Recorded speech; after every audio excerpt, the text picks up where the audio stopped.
Hello everyone, welcome back to my channel. तो guys आज के वीडियो में हम लोग सीखेंगे 2 से 3 साल की बच्ची की फ्रॉक बनाना। कटिंग और स्टिचिंग दोनों ही मैं बताऊंगी बहुत इजी तरीके से। आई होप कि आप लोगों को पसंद आएगी। पसंद आए वीडियो और हेल्पफुल रहे तो चैनल को सब्सक्राइब जरूर करिएगा, वीडियो को लाइक करिएगा और शेयर करिएगा। तो चलिए हम लोग शुरू करते हैं। तो जी सबसे पहले हमें क्या करना है, ये देखिए इस तरह की ना हमें 2 पट्टियां लेनी है जिसकी लंबाई चौड़ाई मैं आप लोगों को बताती हूँ, और ये हमें 2 लेनी है, ठीक है। तो जी जो इसकी चौड़ाई है वो ली है मैंने 14 इंच 14 इंच, और जो लंबाई है वो ली है मैंने करीबन 6.5 इंच। तो ये हमें 2 चाहिए। तो एक तो हमें ये चाहिए, तो इसको हमने इस तरह से ऐसे जो है डबल फोल्ड करना है। ये देखिए इस तरह से, यानी कि ये 4 फोल्ड हो गया है। और अब जो है हम शोल्डर का निशान लगाएंगे। तो शोल्डर का निशान हम जो है 4.5 इंच पर लगा रहे हैं, और जो हमारे आर्मोल की लंबाई है वो हम 2.5 इंच रखेंगे। ये देखिए इस तरह से हमने निशान लगाना है, ये देखिए इस तरह से। और अब यहाँ पर हम जो है शोल्डर का इस तरह से ऐसे गोलाई दे देंगे, अच्छे से हमने गोलाई दे देनी है। अब हम नेक का निशान लगाएंगे। तो 3 पर हमने इस तरह से ऐसे निशान लगाना है, और जो हमारा नेक है उसकी लंबाई हम 3/4 रख रहे हैं, 3/4, एक भी नहीं रख रहे हैं हम। और इस तरह से हमने शेप दे देनी है, और इसको हमने ऐसे कट कर देना है। ये देखिए नेक पहले कट कर देंगे, और फिर इस तरह से हमने जो हमारा आर्मोल था उसको कट कर देना है। अब हम चेस्ट और वेस्ट का निशान लगाएंगे। तो जो हमारी चेस्ट है वो भी 6.5 इंच है, और जो वेस्ट लाइन है वो भी 6.5 इंच है। बाकी जो है हमारा ये सिलाई में चला जाएगा, ठीक है जी। और ये हमारी फ्रॉक का अपर पार्ट है, कोटी वाला हिस्सा। तो देखिए ये कुछ इस तरह से दिखेगा खुलकर। अब हमने बिल्कुल इसको ही रखकर 2 अस्तर भी कट कर लेने हैं। ये देखिए इस तरह से मैंने ब्लैक कलर के जो है अस्तर इस पर लगाया है, बिल्कुल इसको रखकर मैंने कट कर लिया है। तो जी ये हमारा अपर पार्ट हो गया। अब स्लीव्स के लिए हमने क्या करना है, ये देखिए 7.5 इंच लंबी और 2 इंच चौड़ी मैंने एक स्ट्रेप ली है, 2 लेनी है। ये भी 2 स्लीव्स होंगी ना, क्योंकि और ये हमारा घेरा है। तो जो घेरे की लंबाई जो चौड़ाई है वो हमने करीबन 22-23 इंच रखी है, और ये डबल है। और जो इसकी लंबाई है वो हमने 10 इंच रखी है, ठीक है जी। तो ये हो गया हमारा घेरा। अब जो हम नीचे फ्रिल लगाएंगे ना उसके लिए भी हमने एक पट्टी कट करनी है। तो ये काफ़ी लंबी पट्टी है क्योंकि हम इसमें गैदर्स बनाएंगे, और जो इसकी लंबाई है वो हमने रखी है 5 इंच, ठीक है जी। अब चलिए इसको हमने कैसे बनाना है वो बताती हूँ। तो देखिए सबसे पहले हमने स्लीव्स वाला फैब्रिक लेना है, इसको ऐसे डबल फोल्ड करना है, और यहाँ पर हमने सिलाई लगानी है। तो चलिए अब मशीन पर हम लगाकर बताते हैं। तो देखिए इस तरह से हमने इसको सिंपली डबल फोल्ड करना है, और करीबन 1 पैर का मार्जिन छोड़ते हुए हमने इस तरह से ऐसे इसको स्टिच कर देना है।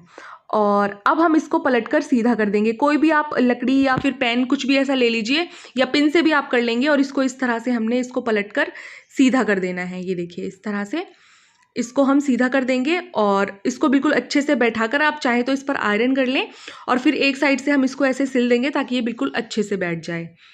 तो देखिए अब दोनों ही जो है पट्टियां हमने इस तरह से तैयार कर लेनी है।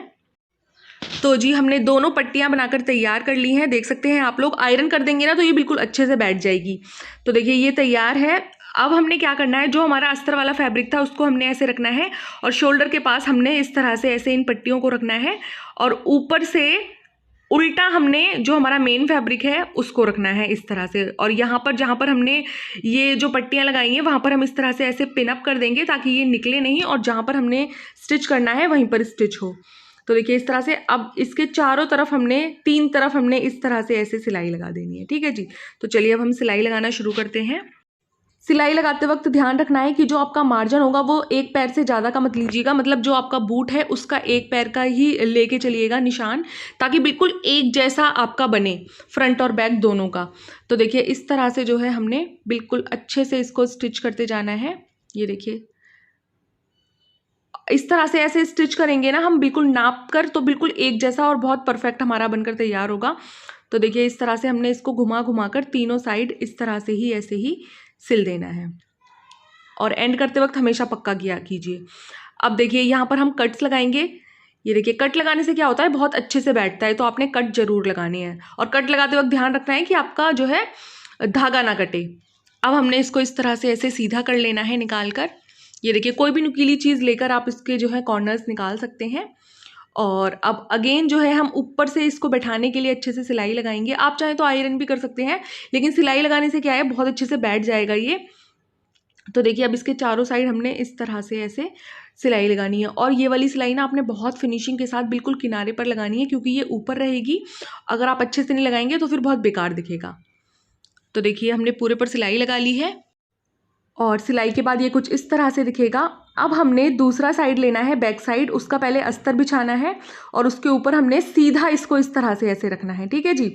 और अब उल्टा जो है हम ये वाला मेन फैब्रिक इसके ऊपर ऐसे बिछाएंगे और चारों साइड से सेम वैसे ही सिलाई लगा देंगे जैसे हमने पहले वाले में लगाई थी। ये देखिए इस तरह से हम इसके चारों साइड सिलाई लगा देंगे। सेम वैसे ही एक पैर का मार्जिन रखते हुए हमने इसी तरह से पूरे में सिलाई लगाते जाना है। और ध्यान रखिएगा कि आपका मार्जिन जो है वो बिल्कुल भी घटे बढ़े नहीं, बिल्कुल एक जैसा रहे। मैं आपको बार बार बता रही हूँ, वरना बहुत बेकार लगता है फिर ये बाद में देखने में। फ्रंट और बैक बिल्कुल एक जैसा होना चाहिए, तो इसलिए आपने एक निशान, या अगर आपसे ऐसे नहीं होता है तो आप निशान भी लगा सकते हैं। तो देखिए इसको भी हमने सिल दिया है। अब जो हमारा अपर साइड था हमारी फ्रॉक का वो बनकर तैयार है। इसको भी हम पलट लेंगे, ये देखिए इस तरह से।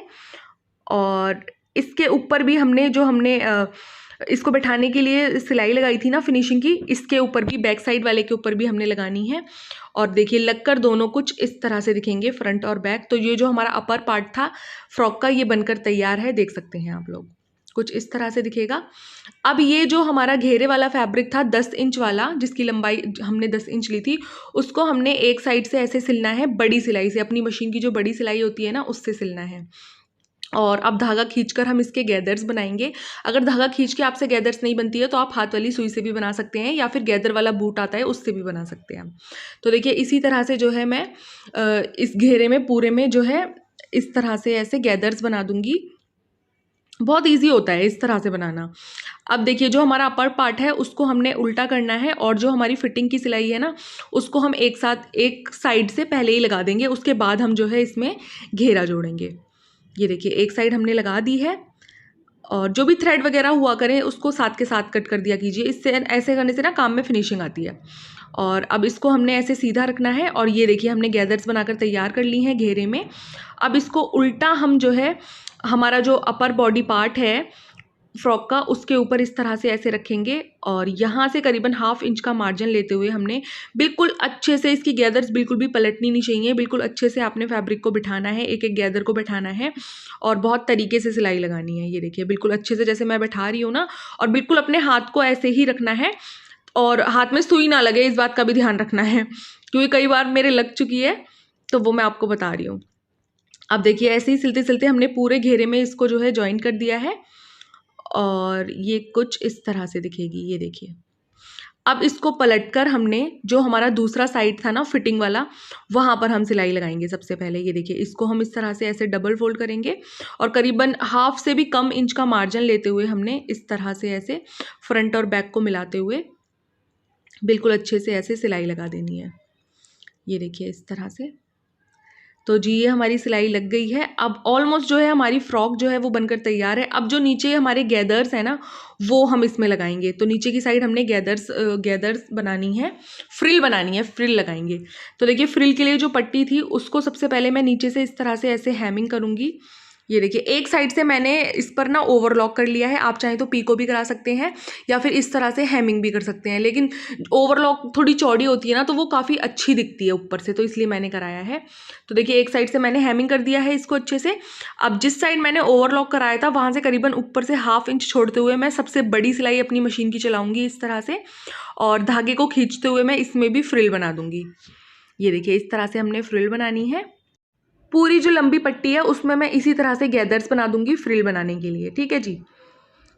तो देखिए अब हमने इस फ्रॉक का नीचे वाला हिस्से को इस तरह से ऐसे रखना है। इसको ना हम उस तरफ से रखेंगे, ये देखिए इस तरफ से हम इसको ऐसे रखेंगे, और जो हमने फ्रिल बनाकर तैयार की है गैदर्स वाली उसको हमने इसके ऊपर से सिलना है। ये देखिए इसको हम ऐसे पकड़ेंगे, इसमें गैदर्स काफ़ी सारी बनी हुई हैं तो ये बहुत ऐसे हो जाएगी, तो आप लोगों ने तरीके से सिलनी होगी। तो देखिए मैं इसको पहले ऐसे रोक दूंगी, फिर ना मैं एक निशान लगा लूँगी ताकि बिल्कुल उसी निशान पर लगे। तो देखिए आपने जो है चौक से इस तरह से ऐसे निशान लगा लेना है, फिर उसी निशान के अकॉर्डिंग आप पूरे नीचे घेरे में इसको लगाइएगा। और अगेन मैं आपको बोल रही हूँ कि फ्रिल मतलब गैदर्स काफ़ी ज़्यादा हो गई हैं, तो फ्रिल आपकी ख़राब ना हो तो बहुत अच्छे से आपने ऐसे संभालना है। ये देखिए ऊपर से भी निकालना है और नीचे से भी, और बिल्कुल अच्छे से सिलाई करते आना है। आगे आगे आप निशान लगाते जाइए और सिंपली इन गैदर्स को बिठाते जाइए, एक जैसा करते जाइए और नीचे इस तरह से ऐसे सिलते जाइए। तो देखिए पूरे घेरे में मैंने इसको सिल दिया है। और जो हमारी फ्रॉक है वो बनकर तैयार है और आगे मैंने इसमें स्ट्रेप्स भी लगाए हैं, अभी आप लोगों को दिखाती हूँ। बहुत अच्छी फ्रिल बनी थी इसकी, आप लोग देख सकते हैं। ये है हमारी फ्रॉक का फाइनल लुक, देख सकते हैं आप लोग। और बाद में ना मैंने इसमें ये स्ट्रेप्स भी लगा दी, पीछे से ना बंदी भी अच्छी लगती है। मैंने अपनी अम्मी को दिखाई तो वो बोली कि लगा दे, तो इसलिए मैंने लगा दी। वैसे मैं नहीं लगाने वाली थी, सिंपल भी बहुत अच्छी लग रही थी। और ये देखिए, ये जो मैंने फ्रिल लगाई थी ये कुछ इस तरह से दिख रही है और बहुत फिनिशिंग के साथ जो है बनकर तैयार हुई है, अंदर से भी और बाहर से भी। अगर इस तरह से आप बनाएंगे ना जिस तरह से मैंने बताया है, तो बहुत अच्छे से बहुत फिनिशिंग के साथ बनकर तैयार होगी। ठीक है जी। तो अब जब भी मैं रिमशा को पहनाऊंगी तो उसकी फोटो जो है वो मैं इंस्टाग्राम पर डालूंगी, तो आप लोग मुझे वहां पर जरूर फॉलो करें। मेरा इंस्टाग्राम हैंडल है neha.fashionholic.09। तो चलिए फिर मिलते हैं नेक्स्ट वीडियो में, तब तक के लिए अल्लाह हाफिज। और पसंद आए वीडियो और हेल्पफुल रही हो तो मेरे को सब्सक्राइब जरूर करके जाइएगा।